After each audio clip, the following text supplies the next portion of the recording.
Welcome back, everyone, to Grand Tactician, the Civil War, my Confederate campaign. If you have not seen the series to this point, there is a link in the description, and also in the description is a link to my brand new history channel. It's all original content, and it's called Stories of the Great War. I've been fascinated by World War I as of late, decided to dedicate a channel to that. It's not only going to have all of my already existing original content from vlogging through history, battlefield visits, things like that, but it's also going to have some new stuff that's coming soon, some stories, some videos I'm going to be doing from right here in the studio, and all of my future original World War I content will go exclusively to that channel. So check it out. Links in the description. Trying to get up over 1,000 subscribers today on that one. It's called Stories of the Great War. Check it out, please. All right, so it is September 1862. We're about a week away from the historic date for the Battle of Antietam. But at the moment, we're kind of stuck. Even though we have 2,300 prestige, there's not enough recruits left out there to fill the ranks, to build new brigades. So did a little bit of reshuffling. I upgraded some of my artillery units. I can probably recruit some new artillery units since most of these are pretty small and only have like 3 and 4 guns apiece. So there's probably enough manpower out there to do that. So we might go ahead and add some artillery to each of these existing artillery brigades that I have created in each of the divisions. I've also gone ahead and attached 1 unit of cavalry to each of my divisions, just trying to kind of balance things out a little bit. So looks like we'll have to upgrade these. We've only got 6-pounder field guns right now. So there are a few things available that we can upgrade to, like we can go to some 24-pounders with some of these new units. Basically 24-pounders and 12-pounders is really all that's out there at the moment. So not a lot of great stuff. We don't have 3-inch ordnance, for example, which would be great to get some nice rifled artillery or some 10-pounder Parrots. There's only like 2 pieces available in some of these cases for those. So we'll upgrade what we can. If we have a unit that has only 2 guns, we could actually do that. But I don't think we have any right now that only have 2 guns in them. So that's where we're at. So let's go ahead and upgrade these guys. We'll go to 24-pounder howitzers there. So a mix of 24-pounder howitzers and 12-pound iron Napoleons is kind of where my artillery is at the moment. Got some real issues with supply right now, so we're trying to get a supply depot built in Winchester. It's got a while to go until it's done, ready in 15 days. In the meantime, I'm up to 25,000 men, but we have a real problem with low ammunition, our condition's bad, our food is low, so all along the line, just a bad situation. I did just get some money from an action that I performed, so now we're going to try to see if we can't use that money for something. In fact, I might do that action one more time where I do fundraising for 200 prestige to get 500 money, because we've got a lot of things available to us now that we didn't have before. Marksmanship is one I would definitely like to go ahead and apply. That's going to increase our infantry experience in our unit and our leadership. So those are just little things we can go ahead and apply. And then I'll probably do fundraising again to get some more money. So we're getting into mid-October now, and looks like some new weapons were delivered. What did we get? Some Williams guns. Those are kind of a early precursor to a Gatling gun, not really something I'm interested in. I am, however, going to move Davidson's division up here to grab this supply depot at Harper's Ferry. We've got a continual low ammunition problem that I'd like to try and rectify, and I'm thinking maybe if we grab the arsenal at Harper's Ferry, that's going to help with that. But we'll see. Davidson's division was actually not with the rest of our army. Why was that supply depot not providing supplies? I don't know. So overall, condition, sickness, and desertion are not good. Low ammunition. Guys are unhappy, but I think the unhappiness will get better if we can manage to help with the food and supply issues. Looks like we have run into the Department of Pennsylvania, so we're going to have to fight it out here, which is fine by me, but we're going to be waiting a little while for most of our units to arrive. Looks like the Army of Maryland and Army of the Northwest are going to help out a little bit, but only about 5,000 men between them. Some Union reinforcements are going to be arriving as well. We're going to be on the Antietam battlefield for this one. This should be interesting because they're holding all of these objectives here. So we're going to probably have to effect a crossing of Antietam Creek somewhere. And there are some good places to cross without having to go to one of the bridges and end up getting into a difficult situation there. But we may need to divide our forces because some of the objectives are on each side here. All right, so let's take a look. This is what we've got. We've got Davidson's and Chatham's divisions. Are we expecting more? We should be, although some may not be under our command. Right now, pretty even on the battlefield as far as what's available. Let's take a look here. I'm still waiting for that promotion to Major General that I spent all that prestige to get. No, I guess we're not getting any more for ourselves. And I don't know where the other armies are, if they're stacked up where I am or not. All right, let's see what happens. So I've given my orders for my 2 divisions to move in right here just northeast of town. It looks like the other 2 small armies, 2,500 men each, so about 5,000 men, are giving orders to move right up here to this area past the Mumma farm. And that is how that's pronounced, apparently, is Mumma, not Mumma. So the Mumma farm. Here's Miller's cornfield right over in here. So if you're familiar with the historic Battle of Antietam, it basically was a situation where the Union started attacks on their right, which would have been over here, the Confederate left, where Stonewall Jackson was holding. And it kind of rolled from right to left for the Union. So it starts here and works its way over, sunken lanes over here, and then eventually down here at the lower bridge, which is Burnside Bridge, the way we know it today.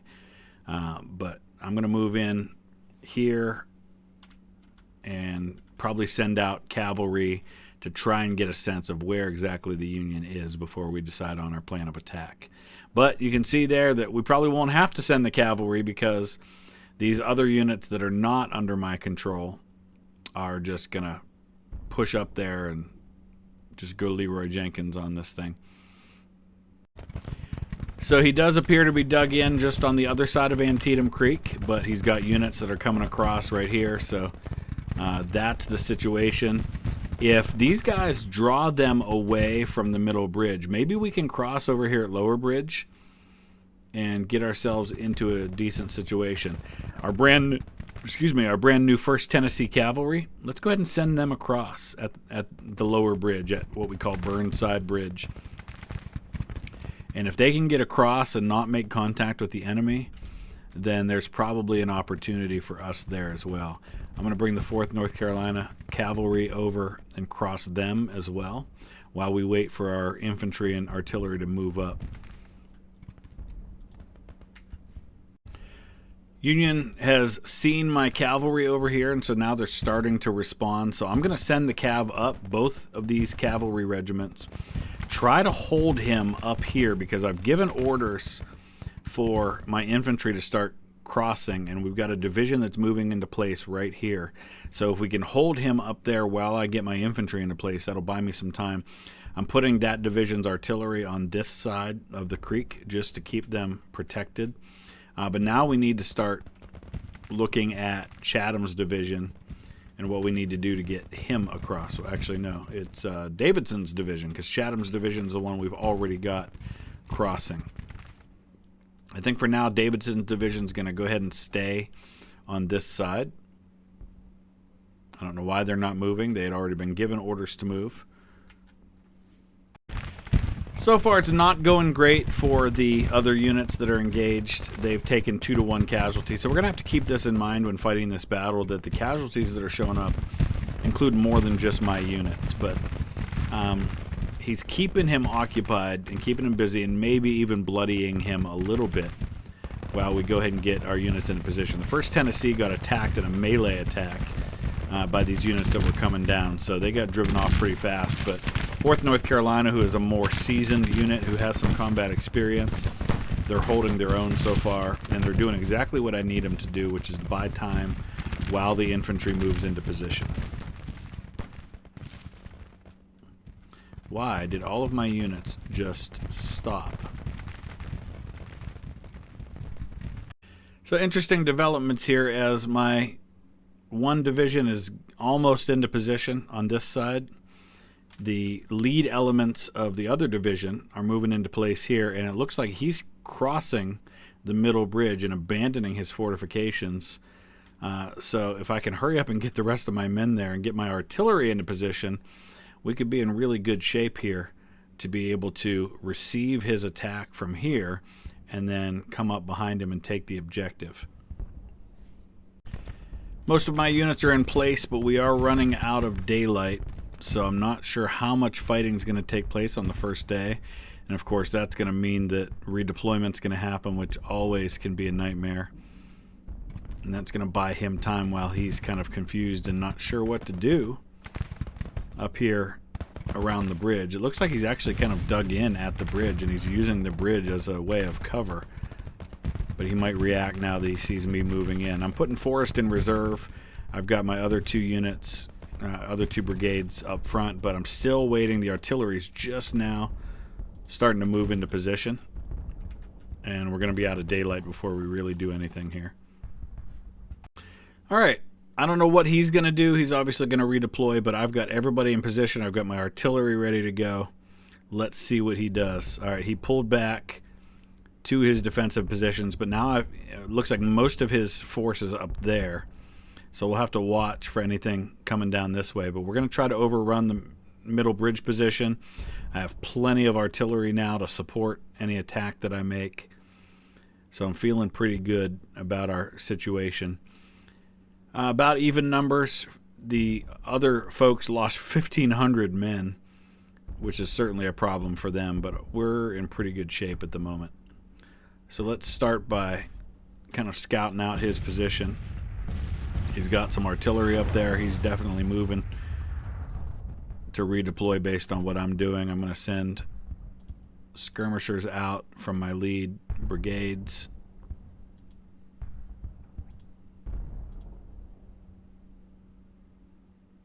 And then we'll start advancing. So we're pretty heavily engaged with our skirmishers. I'm sending my brigades forward now. Let's go ahead and send Forrest Brigade forward as well. Keep them close as a reserve. I'm also starting to move toward the bridge with Good Brian. I think we're in a position now where we can probably cross effectively. I'm going to move Whiting up here to hold the northern flank just in case he comes at me from that side.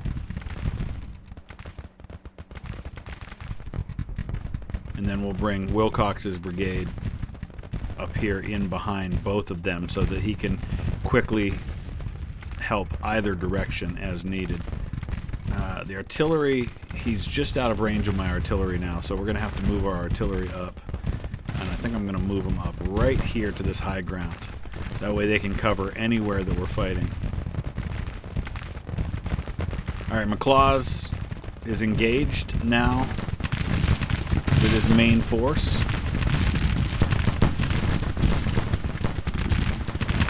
Got Lauren's rifles, Augustins.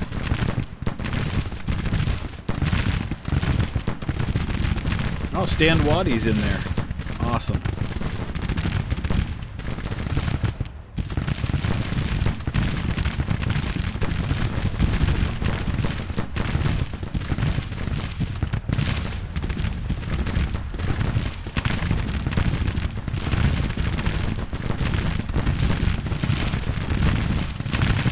He's in command of the 5th Louisiana.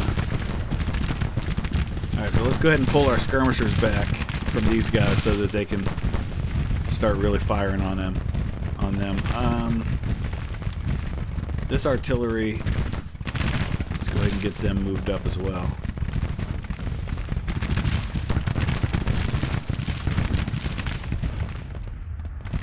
Alright, looks like we managed to get across effectively, but we're not quite in range, so we're going to need to move up a little bit. And then we'll really be able to put the hurt on him.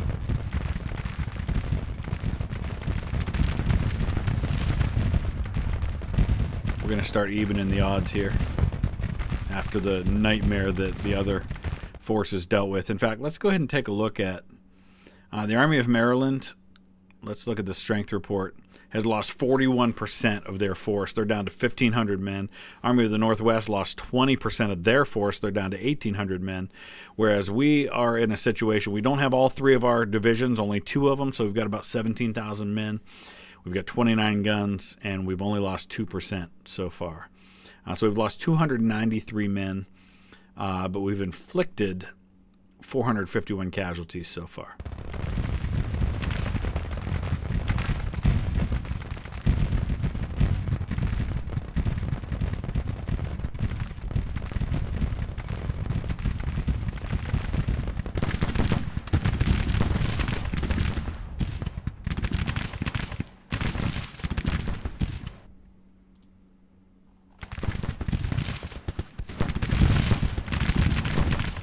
I don't think we're gaining any prestige for this battle, because I don't think I have to be present.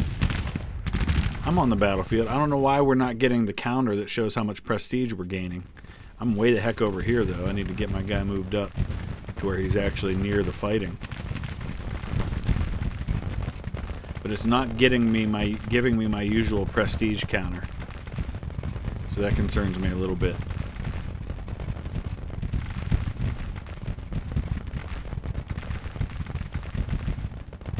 These guys, there's no way they're going to last with the amount of fire that I'm able to put on them right now.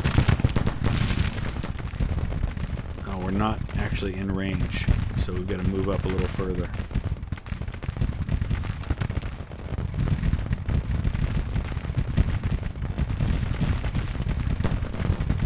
In the meantime, I'm just going to sit tight over on this side. Artillery's almost in position. If he does come down and attack me, I should be in a good situation to repel that. But he's going to have to go through those other units first anyway. Alright. We're in contact now. I don't know what in the world the 26th North Carolina was thinking there.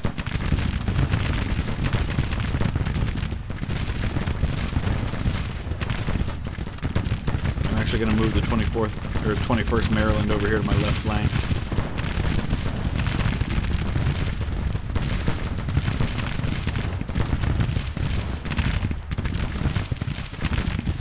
We're just going to use our superior firepower to wear them down.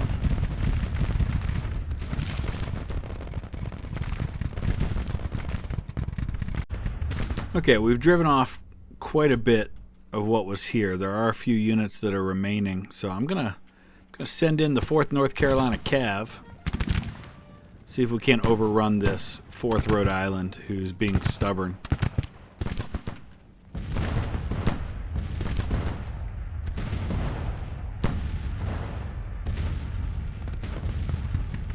Looks like it worked. Excellent. So the enemy's got a few units that have pulled back as well. Let's go ahead and pull our cav back now, and we'll start moving once again toward the next set of units.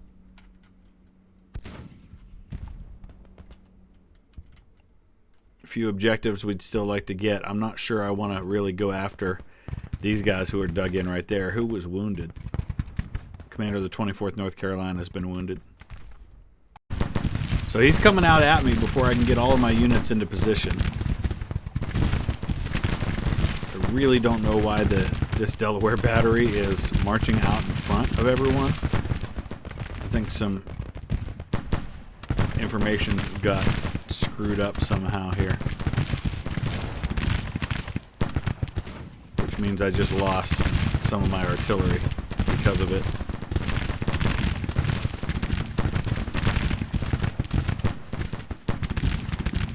Almost out of ammunition with these Whitworths over here. Nathan Bedford Forest Brigade for the first time is going to be involved in the action. And their morale's not great, so I'm a little concerned about that. I'm going to move Forrest a little bit closer to his regiments. We've got some Whitworths here. I might actually go ahead and move these guys into a position up here in this field where they can use that long range.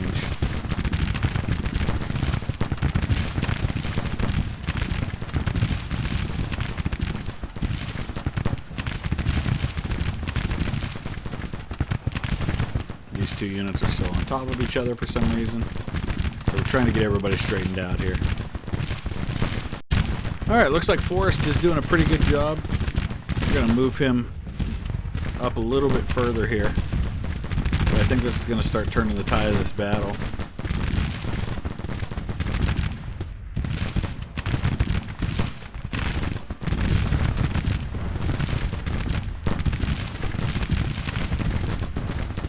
My units with Whitworths, say that 3 times fast, are running out of ammo.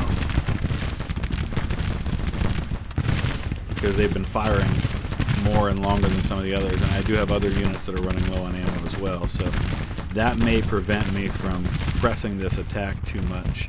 I do have a fresh brigade from my left flank division, so that would be this brigade here moving into position to help with the attack. And they've got fresh ammo, so that'll help a lot. But none of this is moving the battle itself in my favor. Looks like D.H. Hill has been wounded, so that's going to affect the morale in his brigade a little bit, but we are moving the bar now a little bit finally. We're about to finally shift the casualty meter to where he will have lost more casualties than our side.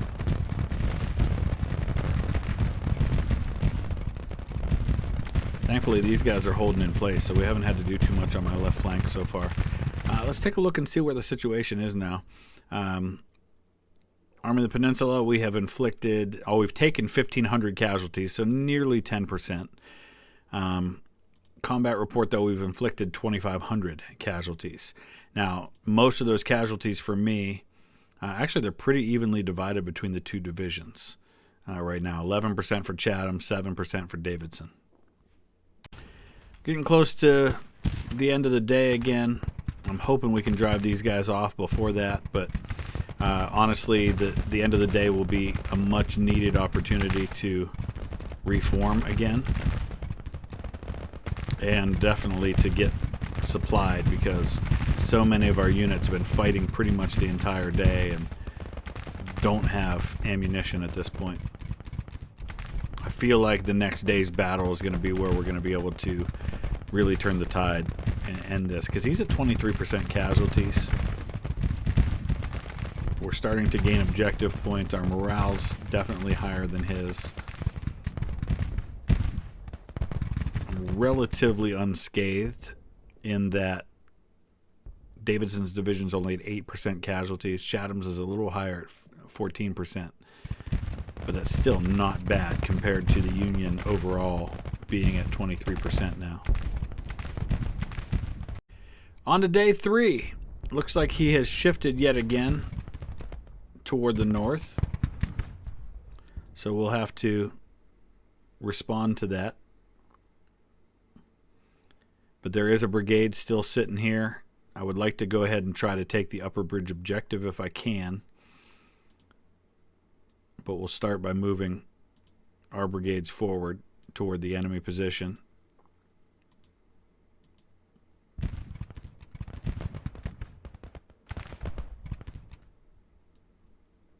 Wilcox in particular, he's only lost 79 men, so he's pretty fresh, and he's going to be the one to bear the brunt of this attack right now. Okay, a little surprise here. There are some Union units coming from the upper bridge area that I didn't see were there. So we're going to have to shift Forrest's brigade to go receive that attack, which is fine. We are in a decent position to be able to do that. Though Forrest's brigade is not really all that great in terms of their stability. The morale's pretty low, but we do have D.H. Hill's brigade in reserve. Hill was wounded, so I wanted to pull them out of the line, but we may need to go ahead and send them up to help out with that while we press forward with Wilcox and McLaws toward this objective. I'm going to shift one of McLaws's regiments over that way, and then the other 2 forward. We'll hold tight over here. Brian's brigade's been pretty beat up, so I don't want them to have to do too much.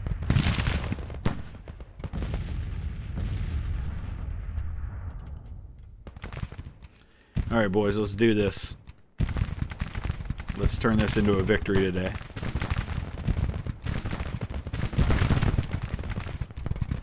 Overall numbers now, enemies at 26% casualties. So anything we do to bloody him more is just going to drive that number up over 30% pretty quick. All right, Forrest. I need Forrest to really do a number on this brigade here.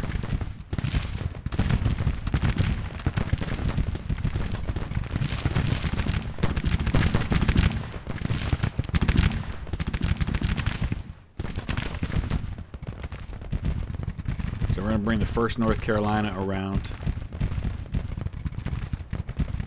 I think we'll do the same. Well, the 12th Kentucky's seen a lot of combat already. Or the 8th Tennessee, they're a lot fresher, so let's move them up. A lot of units already low on ammo, as they were from the previous day. I really don't want to have to engage this main line up here, but we'll see. Might have to. It's just going to depend on what we're able to do against the rest of his army.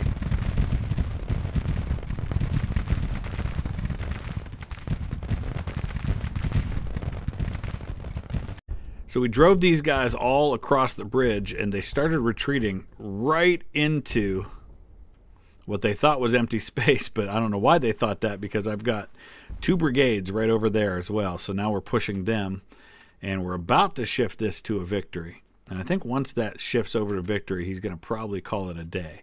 He's at 29%. What do we need for a major victory? Oh, we can't suffer more than 28% ourselves.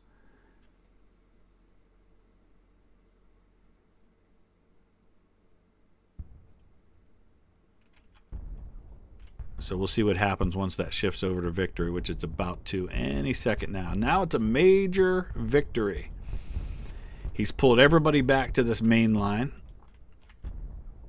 I'm going to go ahead and move up to take this objective. And then I think we're going to sit tight. I don't want to assault that main line if I don't have to. I think now that we grab the objective, it's going to shift the bar all the way, and he's going to probably pull out.